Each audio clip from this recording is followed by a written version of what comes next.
Et je suis bien entourée pour continuer cette émission. Dans un instant, on va reparler de cirque avec l'école Mimulus. J'ai le plaisir de recevoir Alban Lambert, bonsoir, Bonsoir. et Axel Buard, bonsoir. Bonsoir. Tous les deux, vous allez nous proposer à Fresnay-sur-Sarthe le spectacle Acroboîte. Mais avant, nous allons parler des Apollons. Et j'ai le plaisir d'en recevoir un.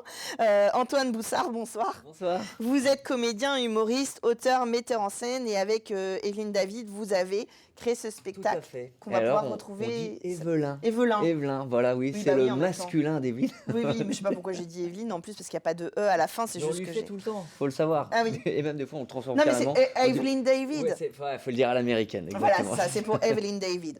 C'est ce samedi de décembre à la salle des concerts. Tout à fait, salle des concerts, 20h30, il reste des places. Alors, on va retrouver ce spectacle, Les Apollons, et ça parle de quoi? Ah, de quoi ça parle? Eh ben, c'est très simple en fait. On vous accueille devant les portes du paradis. Le spectateur arrive et il est dans la salle d'attente. Et donc il est accueilli par deux énergumènes et on va les faire patienter par 1h, 1h20, 1h25. Voilà. Alors, vous avez spoilé direct parce qu'on est dans la salle d'attente du Oui. paradis, donc on sait direct qu'on va au paradis, donc en fait, on est Exactement. tranquille. Voilà. Vous savez que vous êtes mort. Vous arrivez, on vous annonce la bonne Oui, nouvelle. mais on part pas en enfer, on est en attente pour le paradis. Exactement, voilà. Et il va se passer tout un tas de choses, voilà, des situations complètement burlesques, de l'interaction avec les gens, parce qu'on s'adresse beaucoup à eux. Et puis voilà, ça va à 100 à l'heure. C'est un spectacle avec un humour, je vais dire, un peu populaire. Il y en a pour tous les goûts. Et voilà, on passe un très bon moment.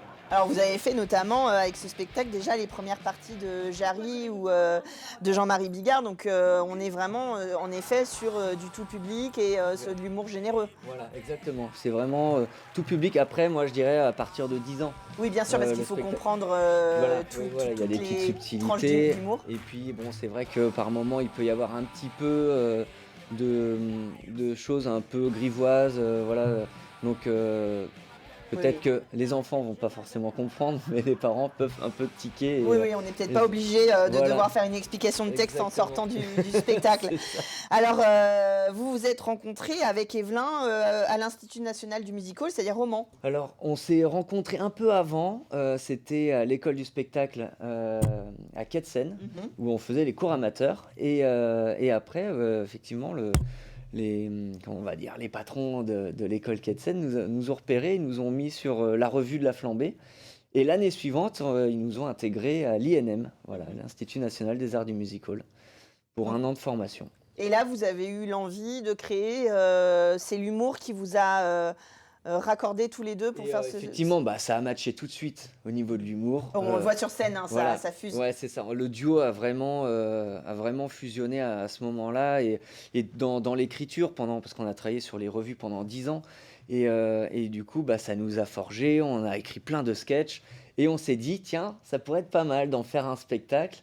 Et donc on a écrit une première mouture qui a fait 2 heures, 2 heures de spectacle, c'était interminable.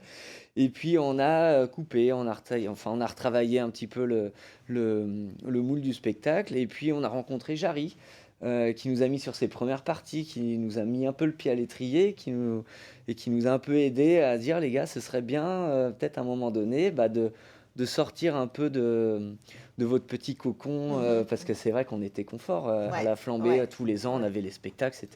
Et là, voilà, on a fait ces premières parties, puis après on a rencontré une production, et on a pu faire plein de festivals d'humour. Et après, aujourd'hui, là, on a des dates à foison là, partout en France, et notamment une quarantaine de dates en Belgique à partir du printemps. Oui, parce qu'évidemment, il faut comprendre la langue pour comprendre l'humour que vous proposez. Donc, ça va peut-être pas être tout de suite Non, mais c'est vrai que l'international. déjà la France, c'est pas mal. C'est pas mal, la Suisse, la Belgique, et Bien pourquoi sûr. pas le Canada, Et pourquoi Montréal. pas, on vous le souhaite. Qui sait? Alors, donc, du coup, il faut commencer ce 2 décembre. Prenez vos places à la salle des concerts. Il en reste un peu pour ce duo qui vient d'ici du Mans. On est sur Mais la bien Téléstar, sûr. donc forcément, je fais un peu ma chauvine. On vous découvre et puis on vous suit, les Apollons, sur les réseaux. Et puis, on va voir jusqu'où vous irez. On vous suivra. Il faudra après aller ailleurs en France pour vous voir, quoi. Voilà, c'est ça. Tout l'agenda va être mis en ligne donc, sur notre site internet. Et là, vous pourrez retrouver toutes les dates un peu partout en France, en Belgique. Et voilà, Il y aura juste à cliquer et à réserver si vous êtes dans le coin. C'est parfait. Et à partir, ce week-end, ça commence ce 2 décembre, si vous ne savez pas encore quoi faire. Merci beaucoup d'être venu Merci à vous nous de parler. me recevoir. Voilà, et je parle en nom de mon comparse. Bien sûr, Voilà. bien sûr, qui ne pouvait pas être avec nous, mais auquel on pense bien évidemment. Le week-end suivant, le 16 décembre, à Fresnay-sur-Sarthe cette fois-ci, on va pouvoir vous découvrir dans un spectacle acroboîte. Évidemment, j'imagine des acrobaties. Et en préparant l'émission, j'ai découvert aussi qu'il s'agissait de boîtes à cigares. Expliquez-moi tout ça. Alors les boîtes à cigares, c'est un matériel de jonglerie qui existe depuis très très longtemps, qui était plutôt populaire dans les années 70-80, qui a été un petit peu oublié au fil du temps et qui revient là un petit peu à la mode, notamment porté par les Américains. Et voilà, moi je pratique cette discipline depuis une quinzaine d'années, et vu que c'est un petit peu rare à voir sur scène, ça me tenait à cœur de continuer à le proposer devant le public. Et du machinois, du coup, des acrobaties diverses et variées qui viennent ponctuer le spectacle. Ouais. Comment vous avez eu l'idée de construire justement ce spectacle de personnages en dehors de vos disciplines assez différents, mais qui finalement fonctionnent en duo, en collectif? Ouais, c'est ça, c'était un premier numéro qui durait 15 minutes au départ, qu'on avait créé pour jouer sur un petit festival qui fêtait ses 30 ans. On nous a proposé de venir faire des propositions artistiques. Et puis ce petit quart d'heure a bien fonctionné et on s'est malgré nous engagé à proposer une version plus longue. Donc on a dû pousser un petit peu le curseur. On est arrivé à 30 minutes. Et puis, fort des encouragements autour de nous, aujourd'hui, on a une version finie et finale de 50 minutes environ. C'est un spectacle qui a l'air, c'est vous qu'on voit en haut du mât, qui a l'air de bousculer un petit peu peut-être les évidences qu'on peut avoir nous en tant que public, enfin les a priori ou les idées qu'on peut avoir, où justement il y a l'air d'y avoir une narration qui se construit autour de l'agrès et de la performance physique. Bah oui, parce qu'on a chacun notre agrès à nous et moi ma spécialité justement c'est le machinois et je grimpe beaucoup autour du machinois. Je fais pas mal d'acrobaties justement autour et justement on a le petit jeu qui se fait autour du machinois et tout au long de l'histoire le machinois il bouge. Je vais pas trop en dévoiler mais le machinois bouge dans le spectacle et Alors ça, c'est intéressant parce que c'est vrai que c'est un agrès qui est assez imposant. On n'imagine pas forcément une interaction avec le public. Là, vous avez vraiment, à la fois par vos deux disciplines et cette proposition-là, essayé de faire un peu bouger les lignes, quoi. ouais. Alors, du coup, ce spectacle, il sera le 16 décembre à Fresnay-sur-Sarthe. Votre école, Mimulus, c'est une école de cirque qui existe depuis 1981 et qui propose justement du cirque pour tous. Oui, on travaille avec les enfants dès la crèche et on va jusque... Nous, on a un cours senior, on travaille aussi avec des EHPAD. Donc on a à cœur de toucher tout type de public, y compris ce qu'on appelle le public spécialisé. Donc ça peut être des personnes en situation de handicap physique ou mental. Et surtout pour tous les âges également. Est-ce que vous êtes tous les deux enseignants dans cette école? Comment vous avez découvert le cirque? Est-ce que vous êtes du coin ou est-ce que vous êtes né dans Mimulus ou Alors presque. Ouais, presque ça, ouais. Presque. Moi, j'ai commencé quand Mimulus est arrivé à Fresnay-sur-Sarthe, donc aux alentours des années 2000-2001. Rapidement, j'ai grandi et j'ai voulu en faire mon métier. J'ai eu la chance de pouvoir avoir un poste à l'école de cirque à ce moment-là. Donc, je suis un pur profil Mimulus, on va dire. Et puis, Axel, il a un peu le même parcours, mais tu as commencé plus tôt. Ouais, j'ai commencé plus tôt que Alban.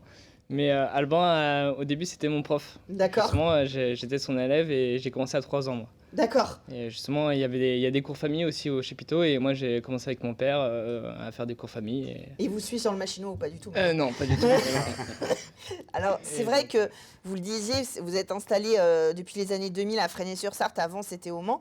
C'est intéressant aussi sur un territoire plus rural de pouvoir proposer du cirque. C'est vrai que nous, on a l'habitude au Mans avec la Cité du Cirque, avec à la fois la proposition en termes de spectacle et en termes de cours. Là, vous avez des élèves qui viennent de différents horizons, j'imagine.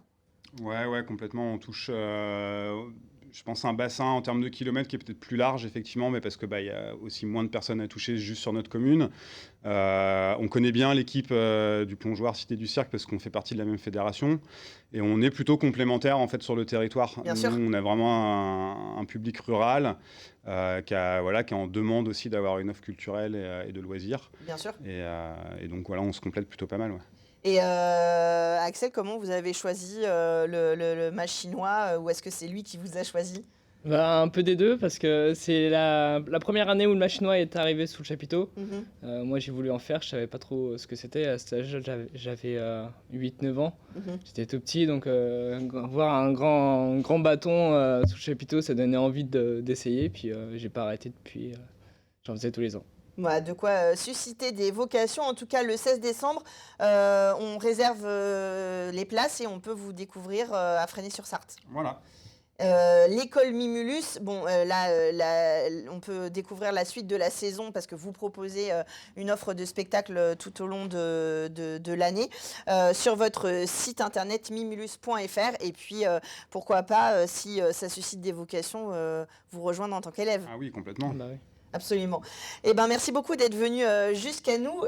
Mimulus, c'est une école et c'est un spectacle le 16 décembre prochain à Fresnay-sur-Sarthe. Et puis, je le rappelle, ce 2 décembre, vous retrouverez Antoine Boussard, l'un des 2 Apollons, sur la scène de la salle des concerts du Mans. Et nous, on part à Mamers tout de suite dans Culturel.